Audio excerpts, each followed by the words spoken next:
Medical camp ఎప్పుడో 2-3 నెలల ముందు ప్రీ షెడ్యూల్ అయిన క్యాంప్ అది. నేను ఒక్కడనే పోలేదు, నాతో పాటు చాలామంది డాక్టర్లు పోయినారు మెడికల్ క్యాంప్కి. మెడికల్ క్యాంప్ ఎంటర్ అయినప్పటి నుంచి సూపరింటెండెంట్ గారు, డిప్యూటీ సూపరింటెండెంట్ గారు, 10 మంది జైలర్స్, నాతో పాటు డాక్టర్స్ అందరం లోపలికి పోయినాము. హాస్పిటల్లో కూర్చున్నాము. పేషెంట్లు వచ్చారు, ఎవరికైతే లివర్ సమస్యలు ఉన్నాయో, లేదంటే హెపటైటిస్ బి సమస్యలు ఉన్నాయో, గ్యాస్ట్రిక్ సమస్యలు వాళ్ళని చూసినాము. ఆ తర్వాత అందరం బయటకు వచ్చినాము. ఆ మెడికల్ క్యాంప్ పోయిన దాన్ని పట్టుకొని దాని చుట్టూ ఒక పెద్ద స్టోరీ అల్లి అర్థం లేని ఆరోపణలు చేస్తున్నారు. ఒకటే అంటే బుద్ధున్నోడు ఎవడైనా మొత్తం మన జైలు మొత్తం సీసీ కెమెరాలు ఉంటాయి, ఎవరికైనా తెలుస్తుంది. చుట్టూ 10 మంది పోలీస్ ఆఫీసర్లు ఉంటారు. అంత సెక్యూరిటీ మధ్యలో సీసీ కెమెరాల మధ్యలో ఎవరికైనా కొద్దిగా IQ 10% ఉన్నోడైనా పోయి వాళ్ళని బెదిరిస్తే అది రెడ్ హ్యాండెడ్గా నీకు దొరికిపోయినట్టు కదా. వాడు ఇమీడియట్గా కంప్లైంట్ చేస్తే ఆ CCTV ఫుటేజ్ చూసుకుంటారు. లిటరలీ దే కెన్ అరెస్ట్ మీ. ఇంకా కేసులో ఇంకేం చేయాల్సిన పడి కూడా లేదు వాళ్ళు. నేను పోయిన డేట్ కూడా కరెక్ట్ కనీసం గుర్తులేదు వాళ్ళకి. పేపర్లో ఏదేదో రాసినారు, డేట్ కూడా తప్పు రాసినారు. ఆ పోయిన డేట్ అప్పటి నుంచి వాడు నిజంగానే బెదిరించింటే ఆ వ్యక్తి ఏం చేయాలి? దస్తగిరి అనే వ్యక్తి ఆ జైల్లో అధికారులకు కంప్లైంట్ చేయాలి. సరే, జైలు అధికారి మీద నమ్మకం లేదనుకున్నాము. డిస్ట్రిక్ట్ లీగల్ సర్వీస్ అథారిటీస్ 2 వారాలకు 3 వారాలకు ఖచ్చితంగా వాళ్ళ దగ్గర పోతుంటారు, వాళ్ళకి కంప్లైంట్ చేయాలి. చేయలే. అన్నిటికంటే మోస్ట్ సేఫెస్ట్ ఈజియెస్ట్ ఆయనకి జైల్లో నుంచి 5 సార్లు 5 నుంచి 10 సార్లు బయటికి పోయింటాడు వాయిదాలకి జడ్జిల దగ్గర పోయినప్పుడు నిజంగానే బెదిరించుంటే, అయ్యా ఇట్లా నన్ను బెదిరించినారు అని ఒక్క మాట నింటే సాక్ష్యాలతో నేను పట్టుబడేవాడిని కదా. అయినా ఏం చెప్పలే.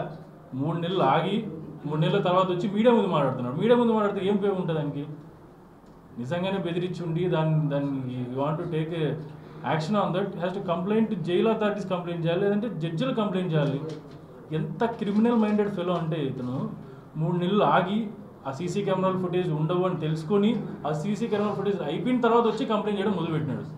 ఇంత కేసు స్టార్ట్ అయినప్పటి నుంచి, ఆయన అప్రూవల్ స్టార్ట్ అయినప్పటి నుంచి ఈ స్టోరీలన్నీ జరుగుతూనే ఉన్నాయి. ఈ నర్రెడ్డి సునీత, ఈ దస్తగిరి ఎంత క్లోజ్ ఫ్రెండ్స్, వాళ్ళకి ఎంత అండర్స్టాండింగ్ ఉండడానికి 100 ఎగ్జాంపుల్స్ ఉన్నాయి కేసులో. ఒకటి, దస్తగిరి డైరెక్ట్గా 2021 ఆగస్టు చివరి వారంలో డైరెక్ట్గా ఫస్ట్ సిబిఐ వాళ్ళకి చెప్పినాడు, నేను మర్డర్ చేసిన, కత్తి తీసుకున్న నరికినాను, గొడ్డలు తీసుకుని నరికినాను, నాతో పాటు ఈ 3 నరికినారు, నేను జడ్జి ముందు చెప్తా అని చెప్పి జడ్జి ముందు కూడా స్టేట్మెంట్ ఇచ్చినాడు. అప్పటి నుంచి ఆయనకు యాంటిసిపేటరీ బెయిల్ 3 నెలల తర్వాత వచ్చింది. అంతవరకు అరెస్ట్ అయ్యలే. అరెస్ట్ చేయకపోవడం ఒక సంగతి, దాన్ని సునీత క్వశ్చన్ చేయదు. మాకేం ఇబ్బంది లేదు, మా నాన్న చంపినోడు బయట హ్యాపీగా తిరుగుతున్నా మాకేం సంబంధం లేదు, ఏం ప్రాబ్లం లేదు, that fellow is my friend, ఆయన అసలు ఏం అరెస్ట్ చేయొద్దండి, ఏం అరెస్ట్ చేయాల్సిన అవసరమే లేదు అని కూడా మాట్లాడుతున్నాము. ఈ స్టోరీ డ్రామాలన్నీ ఎప్పుడు మొదలవుతాయంటే జైలు దస్తగిరి వచ్చి మీడియా ముందు స్టోరీలు క్రియేట్ చేయడము, మీడియాలో మాట్లాడడం ఎప్పుడంటే మా నాన్న బెయిల్ అప్లికేషన్ వేసుకున్నా, లేదంటే భాస్కర్ అంకుల్ బెయిల్ అప్లికేషన్ వేసుకున్నా స్టార్ట్ చేస్తారు. 3 రోజులు 4 రోజుల ముందు స్టార్ట్ చేస్తారు. అది కంటిన్యూ అవుతుంటే బెయిల్ అయిపోయినంత వరకు స్టోరీలు ఇన్ఫ్లుయెన్స్ చేయడానికి అంతే. అది బెయిల్ అప్లికేషన్ అయిపోతే మళ్ళీ అందరూ సైలెంట్ అయిపోతారు. ఒక 4 నెలలు 6 నెలలు 8 నెలలు సైలెంట్. మళ్ళీ ఎప్పుడు వస్తారంటే సేమ్ మళ్ళీ స్టోరీలు. ఫైనల్ ఛార్జ్ షీట్ వేసి 7 నెలలు అయింది కదా, ఇప్పటి వరకు ఎందుకు మాట్లాడలే, ఇప్పుడు ఎందుకు వచ్చి మాట్లాడుతుంది? 2 కారణాలు. ఒకటి, నాన్న బెయిల్ అప్లికేషన్ వేసినారు, దాన్ని ఎట్లయినా చెడగొట్టాలి. 2.5 సంవత్సరాల నుంచి చెయ్యని తప్పుకు మేము జైల్లో ఉన్నామండి. ఒక్కసారి కూడా మీడియా ముందుకు వచ్చి మాట్లాడలేము మేము. ఎందుకంటే మాకు ఇప్పటికీ నమ్మకం ఉంది, జ్యుడిషియల్ మీద నమ్మకం ఉంది, సంస్థ మీద నమ్మకం ఉంది. మేము ఎప్పుడైనా బయటపడతాము, మీడియా ట్రయల్ జరుగుతుండగా మాట్లాడితే బాగుండదు, ఎవరు మాట్లాడకూడదు అని నేను కానీ భాస్కర్ అంకుల్ కానీ ఎవరే కానీ మీడియా ముందు మాట్లాడలే. వాళ్ళ ఫ్యామిలీ కూడా ఎవరు మాట్లాడలే. నిన్న వచ్చి నర్రెడ్డి సునీత ఇన్వెస్టిగేషన్ కంప్లీట్ కాలేదు, ఇంకా ఏదేదో ప్రెస్ నోట్లో రాసింది. దానికంటే ముందు ఫస్ట్ ఛార్జ్ షీట్లో కొన్ని వాస్తవాలు జరిగినాయి. వాస్తవాలు సిబిఐ మెన్షన్ చేసింది, నేను అది మాత్రం కొంచెం డిస్కస్ చేస్తాను. ఈ statement made by CBI, Dastagiri అందరూ ఒప్పుకునేది. ఫస్ట్ రంగన్న అనే వ్యక్తి మోస్ట్ ఇంపార్టెంట్ వ్యక్తి. వాళ్ళు నలుగురిని చూసినాడు, ఎవరైతే మర్డర్ చేసినాడో వాళ్ళని చూసినారు. ఐ విట్నెస్ డైరెక్ట్ చూసినాడు. ఆ నలుగురిని కనుక్కున్నారు, వాళ్ళ మీద ఛార్జ్ షీట్ వేయాలనుకున్నారు, ఛార్జ్ షీట్ వేసినారు. అలాంటి విషయంలో దస్తగిరిని అప్రూవల్గా తీసుకోవాల్సిన అవసరం ఏముంది? ఫస్ట్ ఏమి సరే తీసుకున్నారు, వాళ్ళకి ఏదో దస్తగిరి ఇచ్చిన స్టేట్మెంట్స్ ఏంటంటే, ఎంటర్ అయినాము, ఇంట్లోకి ఎంటర్ అయినాము, అన్ని విషయాలు అర్థమైంటారు. రాత్రి ఎంటర్ అయినాము, వివేకానంద రెడ్డి గారిని పాపం చాలాసార్లు కొట్టినాము, చాలాసార్లు మనీ గురించి మ్యాటర్ జరిగింది, మనీ ఎక్కడుంది, మనీ గురించే డిస్కషన్స్ జరిగినాయి.